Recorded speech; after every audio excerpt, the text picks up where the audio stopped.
Hey folks, Phil Beeman here. Got something important to talk about, but I wanted this to be mostly for Canadian beekeepers. I'd been back and forth with Google a couple times over the last few weeks trying to figure out if I could release videos only for Canada. Well, you kind of can, but they won't let me. I need way more subscribers, so that won't work. They suggested having membership, but even then you can't pick and choose countries. So instead, I'm going to show you some amateur women's hockey. This is my daughter playing, and I'm sure that'll scare all the Americans away. I'll see you in a few minutes.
Okay, so the final score with an empty net goal ended up being 5-0. Jana, my daughter, was playing defense for only the second time in her junior hockey career. She did just fine, no goals against, so that's a win.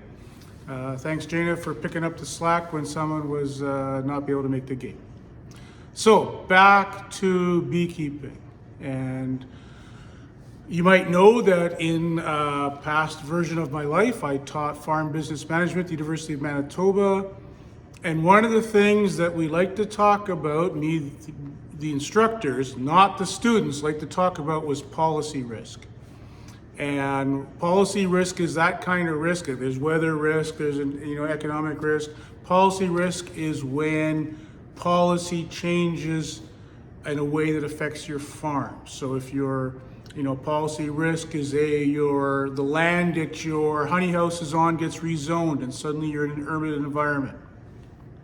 and your neighbor's complaining about your bees. That's a form of policy risk that changes rules. The government changes rules in a way that affects your viability.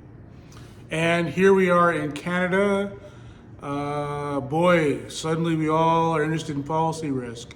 And I want to talk about this not in a hot and bothered way, although if you snuck past the hockey from the other side of the border, you need to know that up here in Canada we're not happy.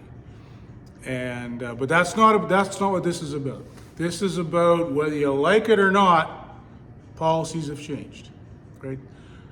Tariffs talk both ways are going to change the price and availability of some of the things you depend on.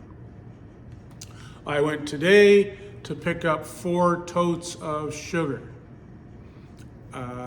And I thought, before the price changes, I don't know if it's going to go up or down, but the price was where it's at, and I'll take my spring feed at that price.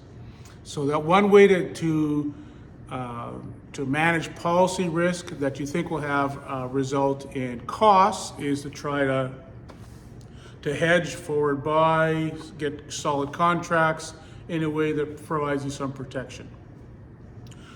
When I picked this up, I got fair warning. Don't know what the price will be in August when I need a tanker load of fall feed. Could be up, could be down. This feed is from beet sugar refined in Taber, Alberta. I've always kind of resented that because it used to be a beet sugar plant here in Manitoba, and I know it got bought out and then shut down. I never really understood why that was, but I was never very happy about it because it was really convenient for me to go get my feed there. Turns out when you look into it, back in '97, there was some sort of trade dispute between Canada and the U.S., and the U.S. Wouldn't let Manitoba sugar sell into the U.S. anymore. Didn't appreciate the competition, and that closed the plant. And it was bought up by Rogers Sugar, which primarily refined cane sugar, brought in by ship to Vancouver and refined in Canada in Vancouver. So depending on where you're getting your sugar, over the winter I bought, for the bottle feeding, I bought dry sugar from this Rogers Atlantic consortium.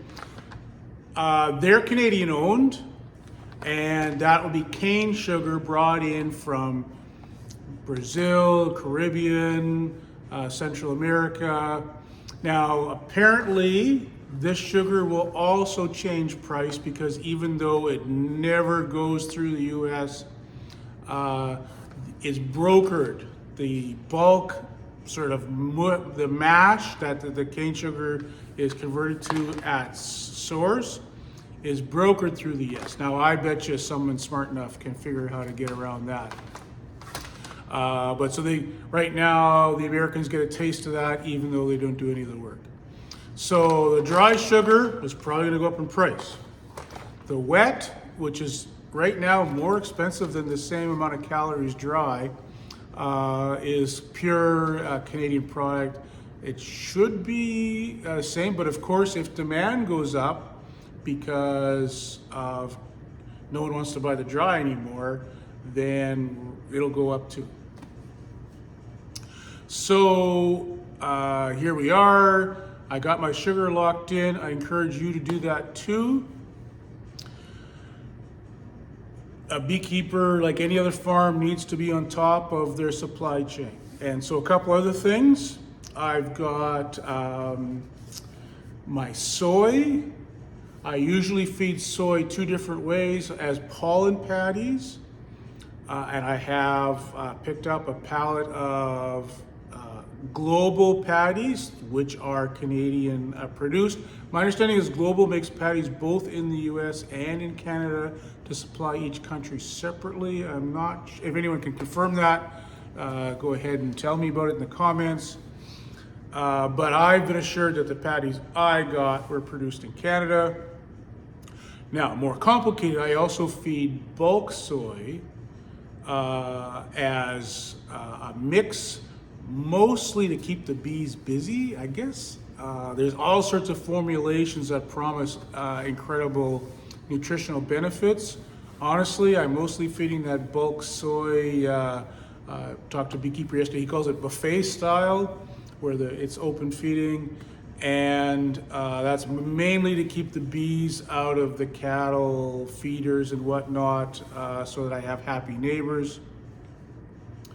And so I asked several weeks ago to one of the supply guys at Bee Made Honey, and he says, "Good idea, Phil, I'll get right on it." And he spent, I think, probably got a sore ear from being on the phone for a long time, but has been able to secure a local source. And it's one place is milling it, another place is bagging it, but he's going to have 40-pound or 50-pound bags, I guess, of expeller soy at Bee Made Honey. So call Jeff and ask and tell him I sent you. Dancing Bee also has Canadian-made soy coming out of Ontario. So if you're in Ontario, get a hold of Dan, or if you're in Manitoba and you're close to them, tell them I say hello. And I've ordered a bit from both places just to cover my butt. And so that's the soy. Lastly, queens, my other major sort of supply chain item. Well, after 2 years of not being unable to get Pope's Hill queens out of California, they've been working very great for me in the past. Paperwork hassles kept them from being available for 2 years. I was really looking forward to having those back.